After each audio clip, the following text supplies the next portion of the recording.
to all the outstanding members of Congress who made this day possible, and I'm going to mainly single out the amazing Speaker of the House, Nancy Pelosi.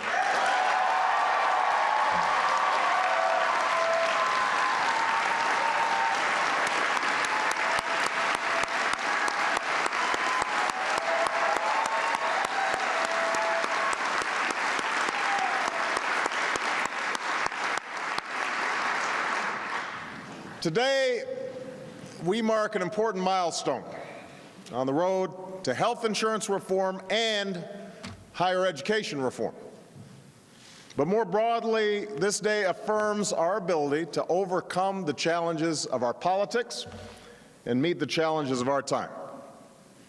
And when I took office, one of the questions we needed to answer was whether it was still possible to make government responsive to the needs of everyday people, middle-class Americans, the backbone of this country, or whether the special interests and their lobbyists would continue to hold sway like they've done so many times before. And that's a test we met 1 week ago, when health insurance reform became the law of the land in the United States of America.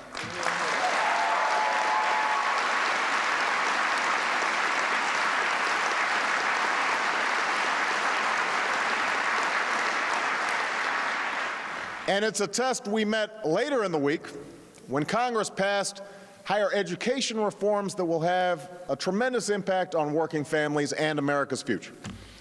So that's two major victories in 1 week that will improve the lives of our people for generations to come.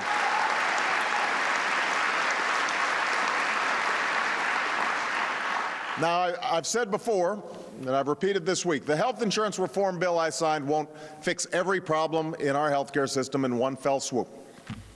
But it does represent some of the toughest insurance reforms in history. It represents a major step forward toward giving Americans with insurance and those without a sense of security when it comes to their health care. It enshrines the principle that when you get sick, you've got a society there, a community that is going to help you get back on your feet. It represents meaningful progress for the American people. And today I'm signing a bill that will make a number of improvements to these core reforms. We'll increase the size of tax credits to help middle-class families and small businesses pay for their health insurance.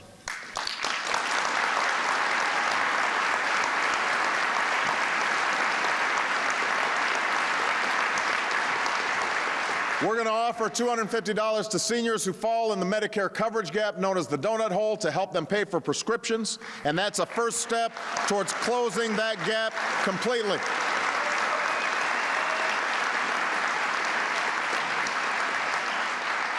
We'll make a significant new investment in community health centers all across America that can provide high-quality primary care to people who need it most.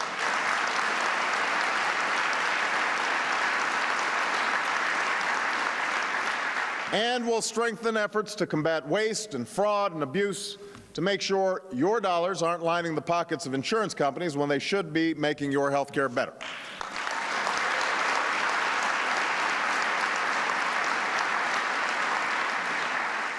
Now, the debate on health care reform is one that's gone on for generations, and I'm gratified that we were able to get it done last week.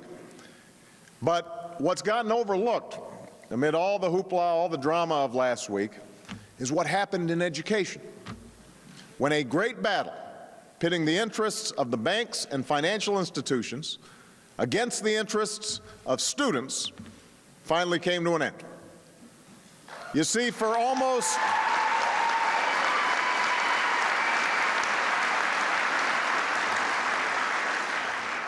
2 decades, we've been trying to fix a sweetheart deal in federal law that essentially gave billions of dollars to banks to act as unnecessary middlemen in administering student loans.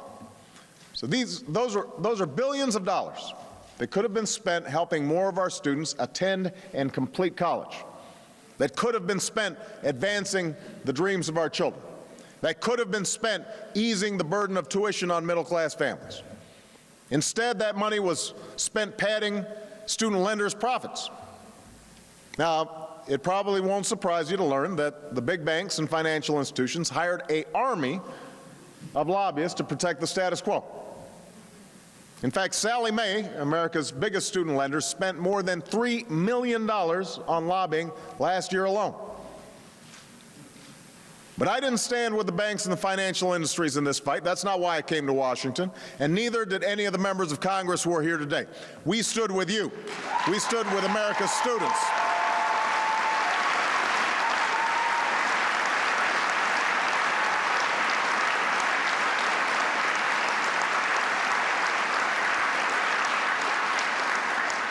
And together we finally won that battle. I don't have to tell folks here at Nova why this victory matters. In the 21st century, when the success of every American hinges more than ever on the quality of their education, and when America's success as a nation rests more than ever on an educated workforce that is second to none, we can't afford to waste billions of dollars on giveaways to banks. We need to invest that money in our students. We need to invest in our community colleges. We need to invest in the future of this country. We need to meet the goal I set last year and graduate more of our students than any other nation by the year 2020. And through the extraordinary leadership of Education Secretary Arne Duncan, that's what the reforms I'm signing today will help us do.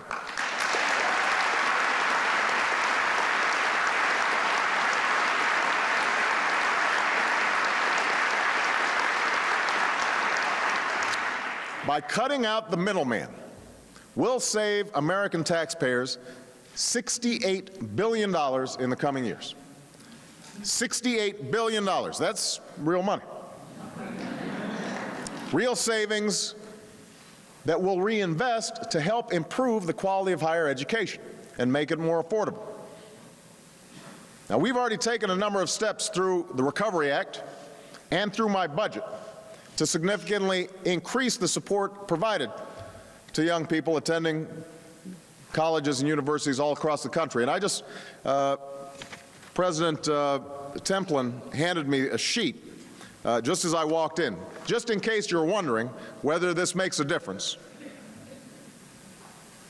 So far this year, and the year isn't over, right here at Nova, Pell Grant recipients increased by 41% over last year.